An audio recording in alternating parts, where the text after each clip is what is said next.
Hi everyone, welcome back to Earl Grey Books. I'm Ali and today I'm doing a video talking about the kind of bookish services that I use and what I'm going to be continuing to use in 2021. So I'm going to go through the ones that I used and paid for, subscribed to in 2020. So this includes websites and apps like Kindle Unlimited, Audible, that sort of thing, and also some of the subscription boxes that I also subscribed to in 2020. So we're going to jump into it, and I'm going to kind of spoil it by saying that I am dialing down a lot, and I'm feeling pretty good about that. So I'm going to start with the subscription boxes and then go on to more of the services and apps and things.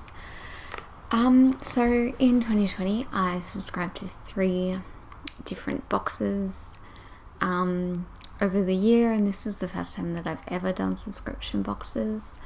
I never did them before because I was always just worried about, I don't really like the swag because I just feel like that's a waste of stuff. I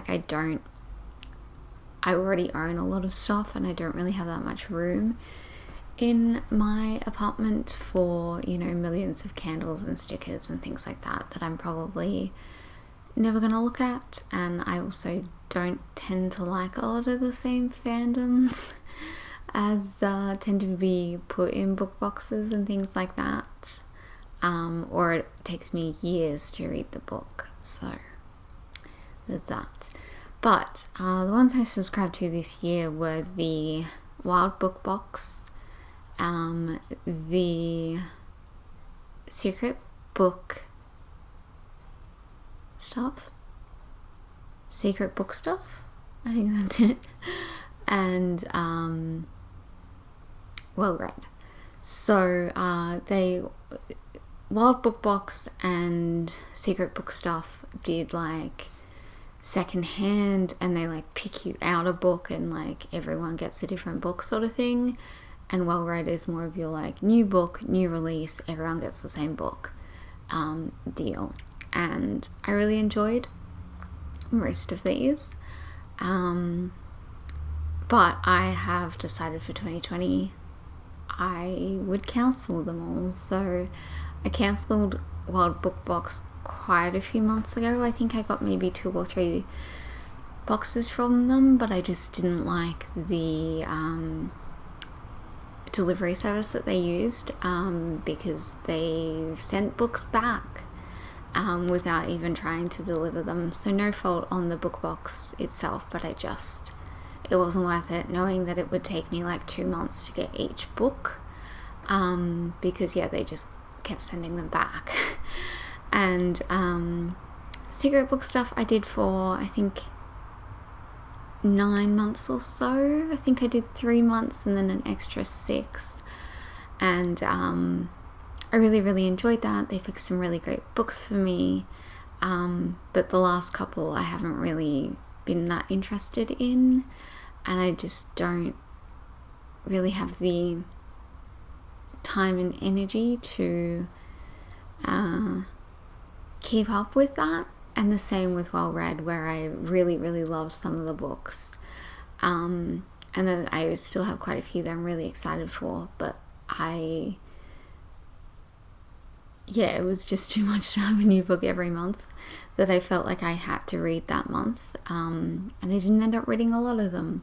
So getting rid of all 3 of those, and I might sign up for them again in the future.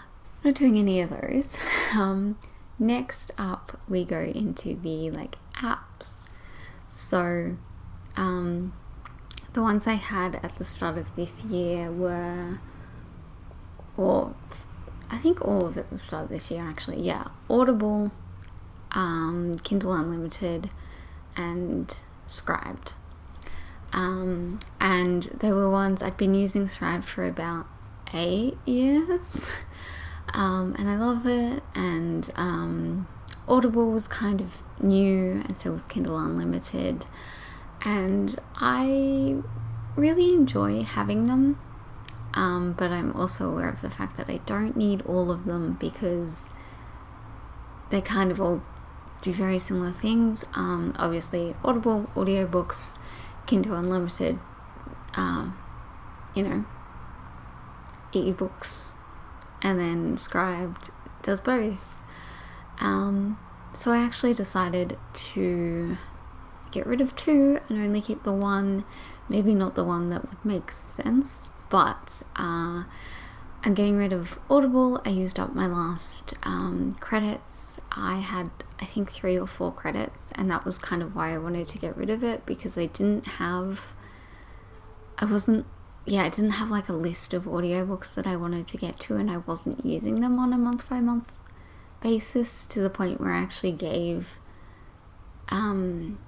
like a couple of credits out to different friends so that they could use the credits on my account and use them.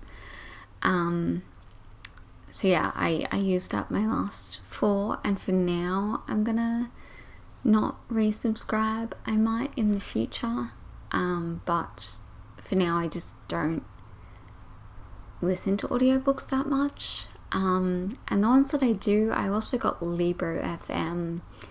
I can't remember what they call the ACLs, something for like reviewers and bloggers and booksellers and people like that, where you can sign up and you get 6 audiobooks to choose from a month, and you can download as many of those 6 as you want, and you get to keep them forever. You don't have to like return them or anything. And they're all like new releases. Some of them are even like pre-orders and things like that. So I've really been loving that service, and you don't have to pay for that. So when I've been listening to audiobooks, it's often been those ones, because it also means that I'm kind of saving myself from buying those books often. I did a post about Libro FM and some of the books that I had. So if you're interested, I'll link that below. And yeah. And then I also got rid of Scribd because I just haven't been using it.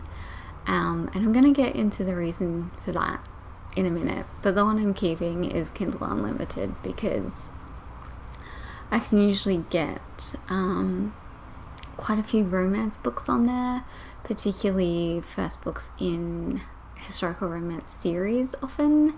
And I think it's also a good way for me to try out some of the different genres in romance that I'm interested in, and some of the books that I wouldn't necessarily pick up. It gives me a chance to try them without having to pay for them individually.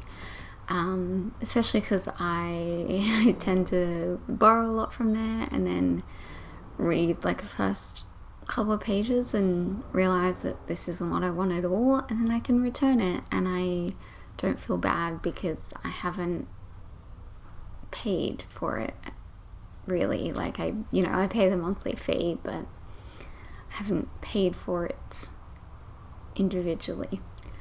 And part of the reason that I think I'm enjoying that a lot more than anything else is because I bought myself a Kindle for Prime Day. So I already have a Kobo, which I got for Christmas when I was a teenager. So like, I think I was 16 or 17. So like 9 years ago. And I do really like that, and I've been using that on and off for that time. But of course you can't put Kindle books on it. I mostly use it for books that I get from the library because I can put them on there. But yeah, I bought myself a Kindle, and I've been using it quite a bit, which is really good because I had a lot of books that I bought off Amazon, like ebooks that I could finally read, because I hate reading them on my phone because it's so small, or on my laptop because it just has my eyes. So this is good. really like this. It was a great investment. Since buying this, I think I've read 4, maybe 4 books off Kindle Unlimited. So I'm really happy with that. Obviously a big focus for me is still my physical TBR, so I don't read ebooks a lot, but they're just the 4 off Kindle Unlimited. I think I've probably read another 4 or so that are ones that I bought. So yes, happy that I did end up buying this. And yeah, so basically I'm keeping Kindle Unlimited and I'm not keeping anything else for the foreseeable future. Like I mentioned, still trying to work on that physical TBR, and I will talk about more about my goals and that sort of thing in the new year. But that's today's video, and I hope you're all doing well, and I will see you all tomorrow. Bye!